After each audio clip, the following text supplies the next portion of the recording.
En 1859, une gigantesque explosion solaire a déclenché une tempête géomagnétique entraînant la formation d'aurores jusqu'à Rome. La tempête de 1859 était un événement d'une puissance exceptionnelle, que certains ont appelé la tempête solaire parfaite. La tempête de 1859 nous a donné une idée de ce que peut faire le Soleil. C'était une tempête si intense et l'alignement était si parfait que les ressources naturelles de la Terre en ont été tout simplement submergées.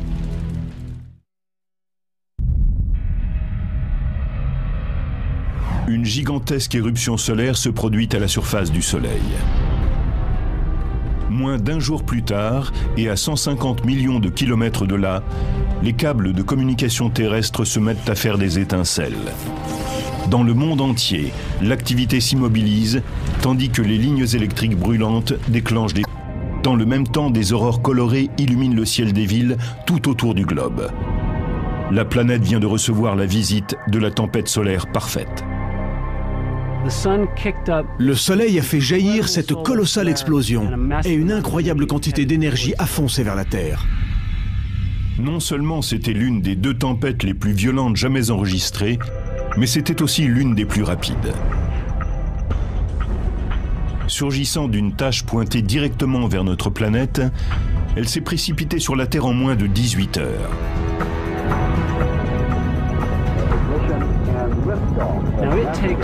Une fusée extrêmement puissante mettrait des années à rejoindre le Soleil.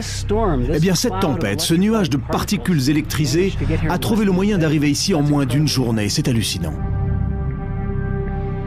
Heureusement, cette tempête parfaite a eu lieu en 1859. Le télégraphe était alors le seul équipement technologique qui pouvait en souffrir. Depuis que nous sommes devenus totalement dépendants de la haute technologie, on n'a pas revu de tempête de ce type. Mais la question demeure. Et si cela se reproduisait? Que se passerait-il? Une nouvelle tempête parfaite peut-elle survenir? La réponse est oui, il n'y a aucun doute. Et comparé à celle de 1859, ses effets aujourd'hui pourraient être dévastateurs.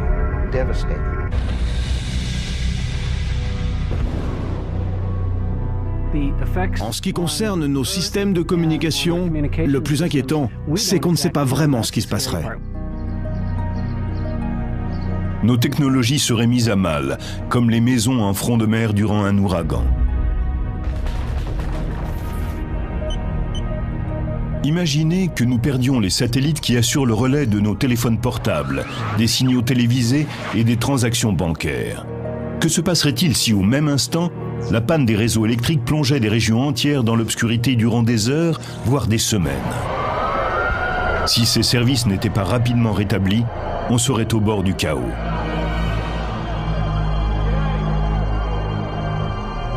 Il y aurait une répercussion en chaîne sur toute la société. Cela toucherait tous ceux qui vivent sur Terre. Les tempêtes solaires sont aussi difficiles à prévoir que les ouragans. Si les météorologues n'ont pas les moyens techniques de prédire la prochaine tempête parfaite, ils savent en revanche qu'elle devrait se produire à l'apogée du cycle solaire de 11 ans. Ce qui se passe, c'est que le Soleil inverse la direction de son champ magnétique tous les 11 ans. C'est-à-dire que tous les 22 ans, il revient à son point de départ. Au fur et à mesure que l'on approche du changement de cap, tous les 11 ans, le nombre de taches solaires augmente et l'on note un pic de l'activité solaire. On parle de maximum solaire. Et ces phases sont entrecoupées tous les 5 ans environ de périodes appelées minimum solaire. Ce mouvement s'étale donc sur 11 ans, avec un soleil hyperactif et pris de folie. On dirait les feux d'artifice du 14 juillet. Puis cela se calme, et pendant quelques années, le soleil est assez paisible, jusqu'à atteindre un creux où il n'y a plus guère qu'un pétard qui éclate de temps en temps. Tout comme la saison des ouragans, les maxima solaires sont d'intensité variable. Certains produisent des tempêtes bien plus violentes que d'autres. Et bien que nous soyons actuellement dans une phase de minimum solaire, les scientifiques étudient soigneusement les catastrophes que le prochain épisode risque de déclencher. Le dernier maximum solaire se situe aux environs de 2001. Le prochain devrait donc avoir lieu vers 2012, mais les prévisions varient. Les physiciens spécialistes du Soleil retiennent leur souffle en attendant de voir ce qui va se passer.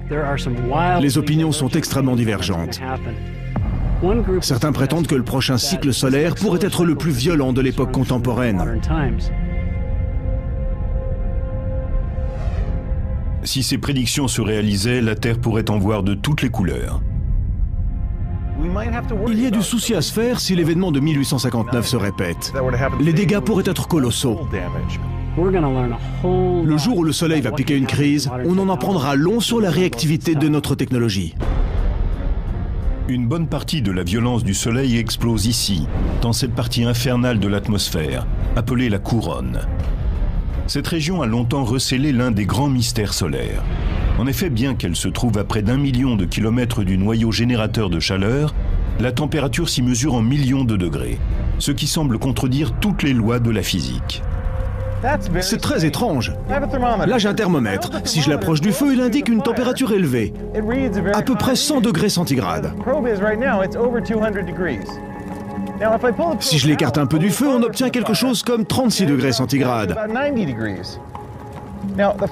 Plus je l'éloigne du centre, plus la température tombe. Dans la couronne du Soleil, il fait aussi chaud que dans le noyau. C'est à peu près comme si je disais que là, loin derrière moi, la chaleur du feu était semblable à celle du feu lui-même, alors qu'on en est très éloigné. Qu'est-ce qui peut bien causer cette surchauffe de la couronne? La réponse est plutôt étonnante.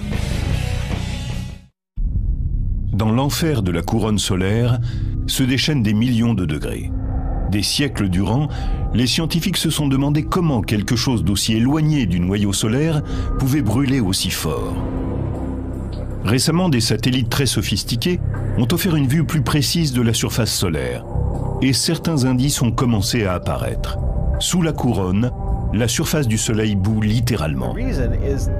Toute la surface du Soleil est recouverte de cellules de convection.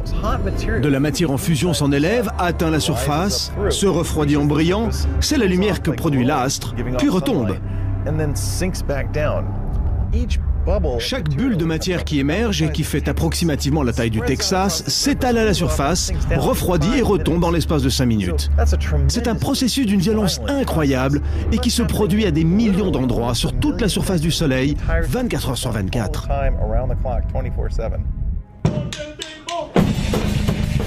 Ce bouillonnement n'est pas seulement violent, il fait aussi un bruit assourdissant. Le Soleil est un endroit prodigieusement bruyant. Essayez de vous imaginer toute la surface du Soleil recouverte de haut-parleurs, réglés aussi fort que les concerts de rock les plus décoiffants, et vous aurez une petite idée de l'univers sonore qui y règne. La surface bouillonnante du Soleil crée suffisamment d'énergie sonore pour surchauffer la couronne à des millions de degrés. Les scientifiques pensent que c'est la combinaison de ces ondes sonores avec l'énergie du champ magnétique solaire qui est responsable des températures extrêmes qui règnent dans la couronne. Depuis la Terre, on ne peut apercevoir la couronne qu'à l'apogée d'une des manifestations les plus surprenantes de notre système solaire, lors d'une éclipse totale de Soleil. Avant que les physiciens ne les aient compris, ces événements inspiraient la peur. Les Chinois croyaient qu'un dragon dévorait le Soleil. Que se passe-t-il réellement lors d'une éclipse de Soleil? Pour faire simple, la Lune nous bouche la vue du Soleil. Imaginez que vous soyez au cinéma en train de regarder tranquillement ce qui se passe à l'écran et que quelqu'un traverse la rangée de sièges qui est devant la vôtre et vous bouche la vue. Au cinéma, peut-être n'apprécieriez-vous pas que cette personne vienne vous boucher la vue. Mais dans le cas d'une éclipse, c'est une chance que la Lune vienne se placer devant le Soleil. On en est même ravis. C'est également une chance que la Lune, 400 fois plus petite que le Soleil, soit aussi 400 fois plus près de nous.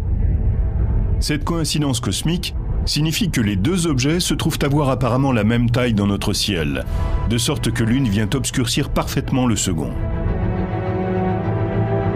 Ce somptueux événement cosmique ne se produit que lorsque le chemin de la Lune croise la ligne qui sépare la Terre du Soleil. L'orbite lunaire est légèrement inclinée d'environ 5 degrés. Si ce n'était pas le cas, nous aurions une éclipse tous les mois. Ce serait ennuyeux. Mais si l'on ne s'ennuie pas, c'est que la plupart du temps, la Lune passe au-dessus ou en dessous de cette ligne qui relie la Terre au Soleil. De sorte qu'au lieu d'en avoir une fois par mois, on a une éclipse totale quelque part sur Terre tous les 18 mois environ. En se glissant face au Soleil, la Lune projette une ombre sur la Terre, La partie externe, où l'ombre est plus légère, s'appelle la pénombre. Si tandis qu'elle se déplace à la surface de la Terre, vous vous trouvez dans l'espace que trace la pénombre, vous ne verrez qu'une éclipse partielle. Mais si vous allez vous poster sur le chemin de cette zone interne, foncée, appelée l'ombre, vous pourrez apprécier le spectacle majestueux d'une éclipse totale. Si vous ne pouvez vous rendre sur le chemin de la totalité, il reste une solution. Attendez quelque part suffisamment longtemps et une éclipse totale passera juste au-dessus de votre tête, environ une fois tous les 300 ans. Le Soleil, brillante étoile de notre système solaire, peut être à la fois d'une beauté époustouflante et d'une violence féroce. Et même si c'est difficile à croire, il ne sera pas éternellement là. Même le Soleil doit mourir un jour. Le Soleil renferme dans son noyau une quantité de carburant déterminée. Et il est soumis à la fusion à un rythme que l'on peut calculer. Admettons que nous ayons ici la vitesse de combustion de son carburant et ici la quantité de carburant dont il dispose. Un calcul très simple met en évidence le moment où le Soleil va mourir d'ici 5 milliards d'années. C'est dommage, mais le Soleil ne s'éteindra pas avec éclat. Il est trop petit pour exploser comme une supernova. Les étoiles ont une spécificité. Elles comptent parmi les rares éléments qui refroidissent en se réchauffant. Tandis qu'elle épuisera son carburant, l'hydrogène, notre plus proche étoile se refroidira et s'effondrera petit à petit sous l'effet de la gravité. L'énergie générée par cet effondrement commencera à réchauffer le noyau à des centaines de millions de degrés, une température à laquelle l'hélium brûle. Sous l'effet de la chaleur que produira l'hélium en brûlant, le Soleil se dilatera jusqu'à devenir un globe monstrueux appelé géante rouge. À force de gonfler, il pourra engloutir les orbites de Mercure, de Vénus et de la Terre. Mieux vaut ne pas être dans les parages à ce moment-là. Avant cela, nous devrons passer d'une planète à l'autre pour assurer notre sécurité. Tandis que l'étoile se dilatera, la Terre changera légèrement d'orbite pour ne pas être engloutie. Il n'empêche qu'en termes de réchauffement, mieux vaudra ne pas traîner par là. Les strates externes de notre Soleil deviendront finalement si instables qu'elles éclateront dans l'espace, laissant derrière elles un petit noyau de la taille de la Terre à peu près. Reprenons. La taille du Soleil, qui fait 1 600 000 km de diamètre, sera revenue à celle de la Terre, qui fait à peu près 10 000 km de diamètre. Ce qui fut notre plus grande étoile sera devenu un noyau de cendres qui se refroidissent lentement. La vie sur Terre telle que nous la connaissons cessera d'exister. C'est ça, la mort du Soleil. Voici de bien mauvaises nouvelles pour le genre humain. Mais voyons les choses du bon côté. Nous avons 5 milliards d'années pour nous préparer à la catastrophe. Pour l'instant, l'humanité continue de se prélasser à la lumière d'un soleil qui n'est qu'à l'aube de son existence. La science a percé bon nombre de ses secrets, et sa colère nous inspire aujourd'hui plus de méfiance que sa beauté ne suscite notre admiration.